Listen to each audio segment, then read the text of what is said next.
बसंत आता है तो प्रकृति मुस्कुराती है और संत आते हैं तो संस्कृति मुस्कुराती है। राज सत्ता के चलते समाज धर्म से दूर हो गया। नगर में संत का आना भाग्य है, किसी के घर जाना संतों का सौभाग्य है। संत को कोई याद करता है तो वो उसका बड़ा भाग्य है, और संत यदि याद कर ले तो उसका परम भाग्य है। हिंदू अल्पसंख्यक हैं, 10 राज्यों से हो चुकी है, तो उसका कारण एक ही रहा कि हम हमारी संस्कृति का प्रचार प्रसार नहीं कर सके। अपने सनातन संस्कृति को बचाने के लिए साधु संतों के द्वारा एक बड़ा मुहिम चलाया जा रहा है, जो वर्षों वर्षों से चलाया जा रहा है। और इसी के उपरांत जो है वो सारण जिला अंतर्गत बनिया जलालपुर क्षेत्र में हरपुर शिवाला है, जहां पर सैकड़ों की संख्या में साधु संत यहां पे पहुंचे हैं। और उनका उद्देश्य यही है कि जहां पे उदासीन आश्रम है वहां पर हम बैठ के और सनातन संस्कृति का प्रचार प्रसार करें। और यहाँ पे सैकड़ों की संख्या में साधु संत पहुंचे हुए हैं, लेकिन इनका पूरा उद्देश्य क्या है और यहाँ कब तक रहेंगे, कब से आए हैं, इसकी सारी विस्तृत जानकारी देंगे। हमारे साथ बाबा हैं यहाँ के। सबसे पहले आपका बहुत बहुत स्वागत है। बहुत बहुत धन्यवाद। बाबा, सैकड़ों की संख्या में साधु तो संत हाँ, 100 सैकड़ों से भी ज़्यादा, 100 महात्माओं से भी ज़्यादा, पूरा का पूरा महात्मा हमारे उदासीन पंचायती बड़ा अखाड़ा है। उसी उदासीन पंचायती बड़े अखाड़े के 100 महात्माओं से 150 पौने 200 के लगभग महात्मा हैं, और ये परंपरा 200 वर्षों से ज़्यादा से चल रही है।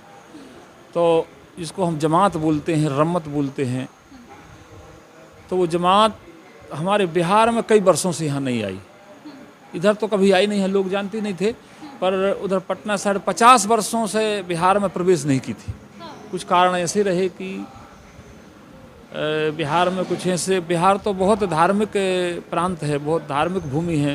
यहाँ तो भगवान बुद्ध, भगवान महावीर जैसे महापुरुष इसे भूमि पर आए और भूमि पर जन्म लिए। तो ये भूमि बड़ी पूजनीय है, वंदनीय है और बड़ी पुण्यशाली भूमि है।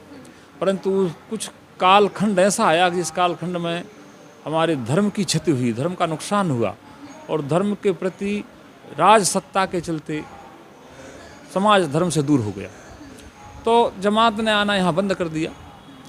उसके बाद में हमारी चर्चाएं हुई, जब हम प्रयागराज में गए हुए थे तो वहाँ धर्म संसद लगा।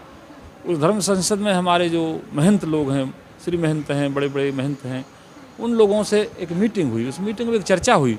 तो हम कहे कि बिहार में आप क्यों नहीं आते? तो उन्होंने कहा कि महाराज जी, बिहार में अब ऐसे कोई महात्मा भी नहीं रहे जो हमारे अखाड़ों की सेवा कर सकें, क्योंकि इन अखाड़ों में बहुत खर्चा है, बहुत ज़्यादा खर्च होता है।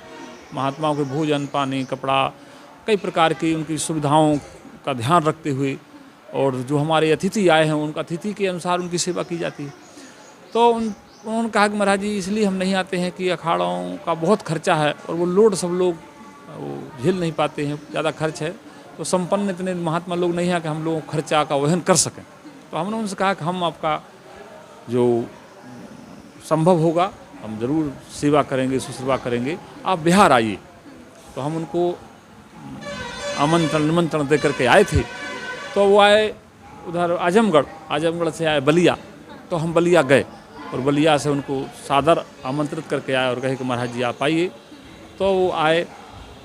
तो हम लोगों ने कल जो है उनका बड़ा स्वागत सम्मान, हाथी, अपना सब समाज के सम्मानित लोग थे, घोड़ा, बाजा गाजा के साथ सम्मानित करके उनको लाए। आश्रम पर आए, सब लोगों का भोजन प्रसाद हुआ।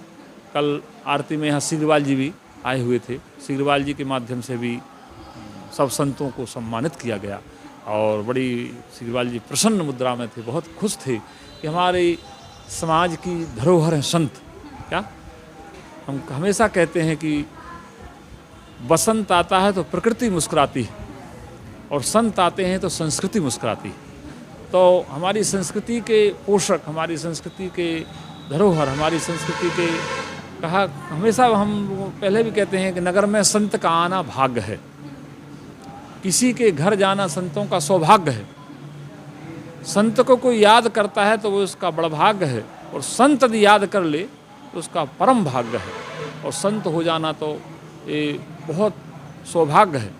परंतु इतने होते हुए हमारे जीवन में यदि परिवर्तन ना हो, संतों की वाणी से, संतों के विचार से, संतों के चरित्र से, संतों की रहनी सहनी से, तो कहा कि वो हमारा दुर्भाग्य है। उससे बड़ा दुर्भाग्य फिर कुछ नहीं हो सकता। तो ये रम्मत 200 वर्षों से चल रही है और इसका एक ही उद्देश्य है कि हमारा धर्म, हमारी संस्कृति का प्रचार प्रसार कैसे हो। हम धर्म वहाँ तक कैसे पहुँचाएं जहाँ तक ये नहीं पहुँचा। आज सनातन धर्म सबसे प्राचीनतम संस्कृति है, प्राचीनतम धर्म है, परंतु इसका ह्रास हो गया। हम सिमटते चले गए। काबुल, कंधार, अफगानिस्तान, क्या कई भागों में हमारा भूभाग बट गया और हम एक समेटते समेटते और एक छोटा सा भाग, हमारा हिंदुस्तान में ही हम 9-10 राज्यों में ऐसे हैं जहाँ हिंदू अल्पसंख्यक हैं, 10 राज्यों से हो चुकी।